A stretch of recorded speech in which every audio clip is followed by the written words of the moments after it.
Assalamualaikum warahmatullahi wabarakatuh. Salam bahagia. Bapak Ibu guru hebat, pada kesempatan kali ini saya akan menyampaikan video untuk tugas koneksi antar materi modul 2.1 pembelajaran berdiferensiasi. Bersama saya Nasihatul Hasanah, calon guru penggerak angkatan 9 dari Kabupaten Ketapang. Apa yang dimaksud dengan pembelajaran berdiferensiasi? Pembelajaran berdiferensiasi merupakan serangkaian keputusan masuk akal yang dibuat oleh guru yang berorientasi kepada kebutuhan murid. Keputusan-keputusan yang dibuat tersebut adalah yang terkait dengan kurikulum yang memiliki tujuan pembelajaran yang didefinisikan secara jelas, merespon kebutuhan belajar murid, manajemen kelas yang efektif, dan penilaian yang berkelanjutan. Lalu, bagaimana cara melakukan pembelajaran berdiferensiasi di kelas? Ada beberapa langkah-langkah pembelajaran berdiferensiasi. Yang pertama, menentukan tujuan pembelajaran. Kemudian, memetakan kebutuhan belajar murid, lalu menentukan strategi dan alat penilaian yang akan digunakan. Kemudian, menentukan kegiatan pembelajaran diferensiasi yang akan digunakan. Menurut pendapat Carol and Tomlinson, pada buku yang berjudul How to Differentiate Instruction in Mixed Ability Classroom, terdapat 3 aspek kebutuhan murid. Yang pertama, kesiapan belajar murid.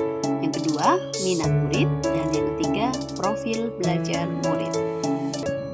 Berkaitan dengan kesiapan belajar murid, ini merupakan kondisi awal suatu kegiatan belajar yang membuatnya siap untuk memberikan respon atau jawaban yang ada pada diri siswa dalam mencapai tujuan pengajaran tertentu.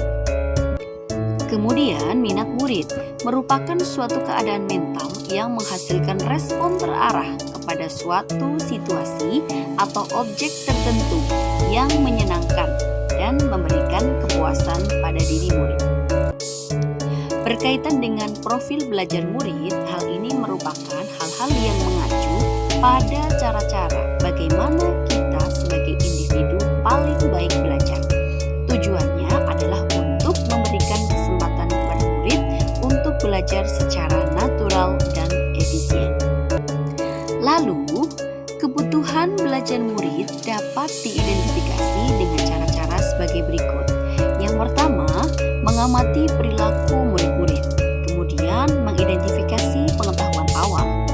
Ketiga, mereview dan melakukan refleksi terhadap praktek pengajaran. Kemudian, berbicara dengan guru yang sebelumnya. Lalu, membaca raport murid di kelas sebelumnya. Kemudian, menggunakan berbagai penilaian formatif dan penilaian diagnostik. Ada beberapa strategi untuk mendiferensiasi pembelajaran. Ada diferensiasi produk, diferensiasi proses, dan diferensiasi konten. Diferensiasi konten merupakan hal-hal yang berkaitan dengan apa yang diajarkan kepada murid. Tingkatannya bisa melalui tingkat kesiapan, minat, dan profil belajar murid yang berbeda. Diferensiasi proses merupakan kegiatan yang memungkinkan pada peserta didik berlatih dan memahami atau memaknai sebuah konten dengan cara proses yang harus dijalani. Adapun diferensiasi produk merupakan sebuah bukti yang menunjukkan apa yang telah dipahami oleh murid dengan cara membedakan produk sebagai hasil belajar murid atau latihan murid, penerapan dan pengembangan dari apa yang telah dipelajari.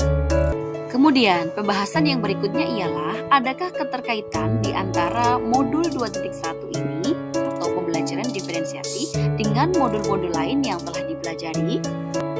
Keterkaitan antara modul 2.1 dengan modul 1.1. Untuk dapat melakukan pembelajaran berdiferensiasi, maka seorang guru harus memenuhi kebutuhan belajar anak. Hal ini sesuai dengan kodrat alam dan kodrat zaman tentunya. Kemudian, seorang guru juga menuntun garis kodrat murid dengan sebaik-baiknya. Hal ini merupakan sebuah situasi yang sesuai dengan filosofi pendidikan menurut Ki Hajar Dewantara. Berikutnya, keterkaitan antara modul 2.1 dengan modul 1.2. Dalam melakukan pembelajaran berdiferensiasi, seorang guru harus berjalan dengan berpihak kepada murid, reflektif, mandiri, kolaboratif, dan inovatif. Dengan demikian, kebutuhan murid akan terpenuhi dengan baik, sehingga guru dapat menuntun kepemimpinan pembelajaran yang merdeka bagi murid-muridnya. Hal ini sesuai dengan nilai-nilai dan peran guru penggerak. Kemudian, keterkaitan antara modul 2.1 dengan modul 1.3. Setiap guru yang bergerak positif pasti telah menentukan sebuah visi. Dalam hal ini yang dapat dijabarkan menggunakan pendekatan alur bakca. Kegiatan pembelajaran berdiferensiasi ini juga merupakan sebuah langkah strategis yang dapat membantu guru untuk mewujudkan visi yang telah dibuat. Yang mana dalam hal ini guru berusaha untuk mengemas kegiatan pembelajaran yang berpihak pada murid. Keterkaitan modul 2.1 dengan modul 1.4 atau budaya positif. Dalam pelaksanaan pembelajaran berdiferensiasi, seorang guru akan selalu melibatkan murid untuk bekerja sama dengan baik.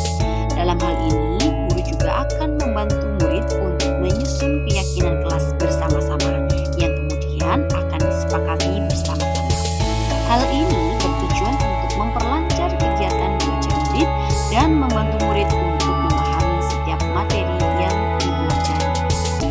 Demikianlah pemaparan pada video koneksi antar materi untuk modul 2.1 pembelajaran berdiferensiasi. Terima kasih dan sampai jumpa kembali. Assalamualaikum warahmatullahi wabarakatuh. Salam bahagia.